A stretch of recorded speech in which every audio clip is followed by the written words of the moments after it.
દાહોદમાં ચાલી રહેલા જૈન સમાજના પંચકલ્યાણ પ્રતિષ્ઠા મહોત્સવ દરમિયાન હેલિકોપ્ટરથી પુષ્પવર્ષા કરવામાં આવી હતી.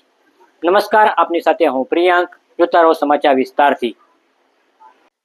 દાહોદ શહેરના ગોદી રોડ ઉપર મહાવીર નગર ખાતે નવીન બનેલા જૈન મંદિરના શ્રી શાંતિનાથ પંચકલ્યાણક પ્રતિષ્ઠા મહોત્સવ કાર્યક્રમની તારીખ 16 ફેબ્રુઆરીથી શરૂઆત થઈ છે. આ પંચકલ્યાણક મહોત્સવ તારીખ 23 ફેબ્રુઆરી સુધી ચાલવાનો છે. ત્યારે આજે દાહોદ શહેરમાં પ્રથમ વખત નવીન બનેલા જૈન મંદિર ઉપર કાર્યક્રમ દરમિયાન હેલિકોપ્ટરથી પુષ્પ વર્ષા કરવામાં આવી હતી. તે વખતે જૈન સાધુ સાધ્વીઓ તેમજ ભક્તજનોએ ધાબા ઉપર ચડીને અભિવાદન કર્યું હતું.